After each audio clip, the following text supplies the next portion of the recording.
Hello दोस्तों, स्वागत है आप सभी का जीके जोन में। तो ये वीडियो जो मैं स्पेशली उन फ्रेंड्स के लिए बना रही हूँ जो कि झारखंड पुलिस की तैयारी कर रहे हैं। तो झारखंड पुलिस का ये जो प्रैक्टिस सेट है शिवांगन का, मैंने आज से प्रारंभ किया है, क्योंकि मैंने जो है अपनी एक फ्रेंड को वादा किया था कि अपनी जेपीएससी के एग्जाम्स के बाद मैं उसकी हेल्प करूँगी। तो स्पेशली उसके लिए है। तो सामान्य ज्ञान का प्रश्न है, 51 नंबर प्रश्न है, निम्नलिखित में से कौन सा सुमेलित नहीं है। पहला, तंजानिया की राजधानी डोडोमा है, तो ये सही है, तंजानिया की राजधानी डोडोमा है। दूसरा है, डोमिनिक की राजधानी रोसेऊ है, तो डोमिनिक की राजधानी रोसेऊ है, ये भी सही है। बोलिविया की राजधानी है लापाज और कोलंबिया की राजधानी लीमा, तो ये गलत स्टेटमेंट है, चौथा नंबर गलत है, क्योंकि कोलंबिया की राजधानी बोगोटा है और लीमा किसकी राजधानी है, पेरू की राजधानी है। अगर आपको पेरू की राजधानी पता होता तो भी आप इसका सही आंसर कर सकते थे कि पेरू का राजधानी लीमा है, या फिर कोलंबिया की राजधानी भी अगर आपको पता है तो भी आप इसका आंसर कर सकते हैं, या फिर ये तीनों का पता होता है एक साथ तो आप जान जाते कि यही गलत होगा। नेक्स्ट है, किस राज्य के साथ चीन की सीमा नहीं लगती है।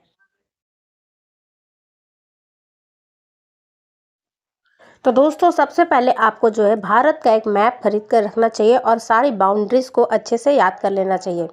तो इसका आंसर क्या हो जाएगा, पहले देखिए जम्मू कश्मीर एक राज्य था तो जम्मू कश्मीर होना चाहिए, लेकिन अभी जो है जम्मू कश्मीर और लद्दाख नाम की दो यूनियन टेरिटरी बन गई है, तो इसमें लद्दाख एक आ जाएगा। दूसरा हिमाचल प्रदेश, तीसरा में उत्तराखंड, चौथा में बोले तो सिक्किम, और पांचवा में अरुणाचल प्रदेश। ये सभी राज्य जो है चीन के साथ सीमा साझा करते हैं, जबकि त्रिपुरा इसका आंसर हो जाएगा, त्रिपुरा सीमा साझा नहीं करता है। ये तीन ओर से बांग्लादेश से घिरा हुआ है, तो हमारा आंसर क्या हो जाएगा, त्रिपुरा।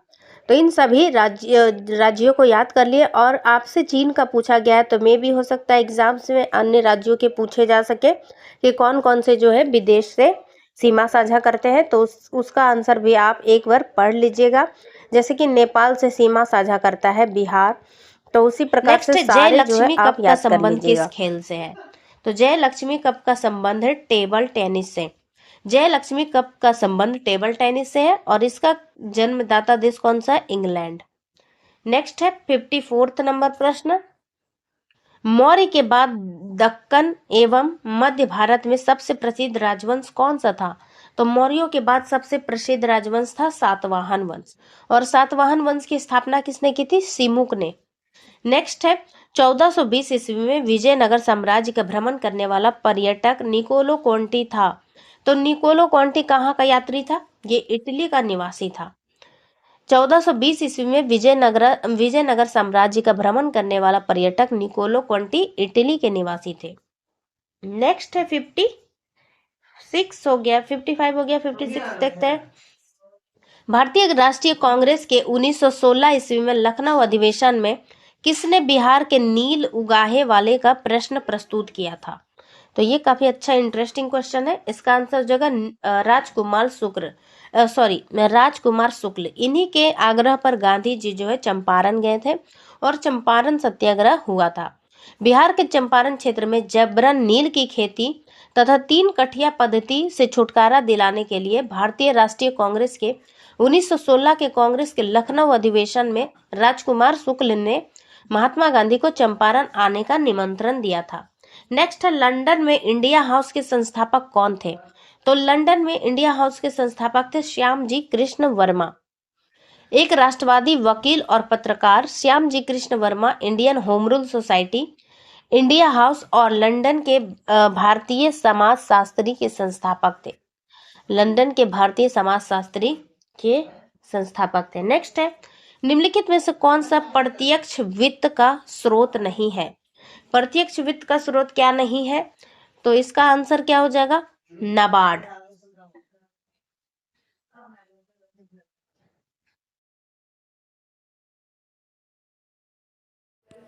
नाबार्ड का फुल फॉर्म है national bank for agriculture and rural development. अगर हिंदी में बात की जाए तो नाबार्ड का फुल फॉर्म क्या है। अंतर्राष्ट्रीय विकलांग दिवस कब मनाया जाता है। तो अंतर्राष्ट्रीय विकलांग दिवस जो है 3 दिसंबर को मनाया जाता है। इसका आंसर क्या हो जाएगा, 3 दिसंबर। 1 दिसंबर को एड्स दिवस मनाया जाता है, 2 दिसंबर को हम कंप्यूटर साक्षरता दिवस मनाते हैं, और 3 दिसंबर को क्या मनाते हैं, अंतरराष्ट्रीय विकलांग दिवस। तो ये सभी तथ्य जो है आप याद रखिएगा। नेक्स्ट है 60वां नंबर देखते हैं, भारतीय संविधान का अमल कब किया गया था। मतलब ये शॉर्टकट में पूछना चाहता है कि भारतीय संविधान को कब लागू किया गया था। तो इसका आंसर हो जाएगा 26 जनवरी 1950 को। सर्वोच्च न्यायालय का न्यायाधीश अपने पद से त्याग पत्र किसको लिखकर दे सकता है। तो ये जो है राष्ट्रपति को संबोधित करके दे सकता है। सर्वोच्च न्यायालय के न्यायाधीश के कार्यकाल के अंतर्गत अन्य प्रावधानों में से एक प्रावधान यह है कि वह राष्ट्रपति को अपने पद से लिखित त्यागपत्र देकर कर सकता है। राज्य लोक सेवा आयोग का अध्यक्ष किसके द्वारा नियुक्त किया जाता है। तो राज्य लोक सेवा आयोग का अध्यक्ष जो है राज्य के राज्यपाल के द्वारा नियुक्त किया जाता है। आंसर क्या हो जाएगा, 62 का आंसर हो जाएगा सी। नेक्स्ट है पोचमपाद सिंचाई परियोजना स्थित है। पोचमपाद सिंचाई परियोजना कहाँ अवस्थित है, गोदावरी नदी के तट पर अवस्थित है। पोचमपाद सिंचाई परियोजना है किस राज्य में, तेलंगाना में है, और ये किस नदी के तट पर है, गोदावरी नदी पर स्थित है। नेक्स्ट है 64 है कन्याकुमारी से सटी पहाड़ियां है। तो कन्याकुमारी से सटी हुई पहाड़ियां कौन सी है, कार्डमम की पहाड़ी, इसे इलायची की पहाड़ी भी कहा जाता है। चलिए नेक्स्ट देखते हैं, कार्डमम का मतलब इलायची ही होता है। नेक्स्ट है होजागिरी भारत के किस राज्य में एक लोक नृत्य है। होजागिरी भारत के किस राज्य का एक लोक नृत्य है। तो इसका आंसर हो जाएगा त्रिपुरा। नेक्स्ट है द लेजेंड ऑफ लक्ष्मी प्रसाद पुस्तक किसने लिखी है। तो ये अक्षय कुमार की पत्नी ट्विंकल खन्ना ने लिखी है, legend of Lakshmi Prasad. Next है 67 गैस की लॉ का कौन सा भाग सर्वाधिक गर्म होता है। तो ये साइंस से संबंधित प्रश्न है। नीला कलर जो है, नीला जहां से निकलता है वो सबसे गर्म, तो ये कलर जो है गर्मी के हिसाब से बदलता है। इसका आंसर हो जाएगा नीला। निम्नलिखित में से कौन सा एल्युमिनियम का अयस्क है। तो बॉक्साइट जो है, बॉक्साइट से ही एल्युमिनियम प्राप्त किया जाता है। तो इसका आंसर क्या हो जाएगा, ऑप्शन नंबर ए। 69 है मेंडलीव की आवर्त सारणी डैश में प्रकाशित हुई थी। तो आवर्त सारणी से जो है प्रश्न हमेशा पूछा जाता है, तो इसको जरूर से जरूर याद रखिए कि मेंडलीव की आवर्त सारणी 1872 ईस्वी में प्रकाशित हुई थी। नेक्स्ट है हमारा पेट निम्नलिखित में से किस अम्ल का उत्पादन करता है जो पाचन प्रक्रिया में सहायक होती है। तो ये काफी इजी है, HCl गैस। हमारे पेट में कौन सी गैस होती है, HCl यानी हाइड्रोक्लोरिक एसिड। नेक्स्ट है 71वां, मस्तिष्क का कौन सा हिस्सा सांस लेने को नियंत्रित करता है। तो मस्तिष्क का कौन सा हिस्सा है जो कि सांस लेने को नियंत्रित करता है। तो मेड्यूला ऑब्लंगेटा मस्तिष्क स्तंभ का सबसे निचला भाग है। मेड्यूला में ही हृदय स्पंदन की दर तथा प्रवणता, रुधिर वाहिकाओं का व्यास, सांस लेने की दर, भोजन निगलना खांसना, छींकना, हिचकी, जीभ की गति आदि के समन्वय केंद्र होते हैं जो कि मानव की इन क्रियाओं का नियमन करता है। तो इसका आंसर क्या हो जाएगा, मेड्यूला ऑब्लंगेटा, जिसे कि अस्थि मज्जा नहीं, मज्जा लिखा हुआ है इसमें, तो हिंदी में तो नहीं पता मुझे, तो इसका आंसर मज्जा दिया है, तो मज्जा इसका आंसर हो जाएगा। नेक्स्ट है इनमें से कौन सा पुष्प के नर जनन अंग का घटक नहीं है। तो इसका आंसर क्या हो जाएगा, वर्तिका। वर्तिका जो है नर जनन अंग का हिस्सा नहीं है, यह मादा जनन अंग का घटक है। इसके अलावा जो है ये परागकोश, तंतु, पराग, ये सभी नर जनन अंग है पुष्प के। नेक्स्ट है निम्नलिखित में से कौन सा विकल्प सुमेलित नहीं है। पहला, मलेरिया प्रोटोजोआ से होती है, टिटेनस जीवाणु से होती है, खसरा जीवाणु से होती है, टाइफाइड जीवाणु से होती है। तो इसमें से कौन सा सत्य नहीं है, तो खसरा हो जाएगा इसका आंसर। रूबेला खसरा जो है खसरा वायरस से होता है, ये पता होगा आपको, आपने सुना भी होगा अक्सर, खसरा को रूबेला कहते हैं, रूबेला वायरस।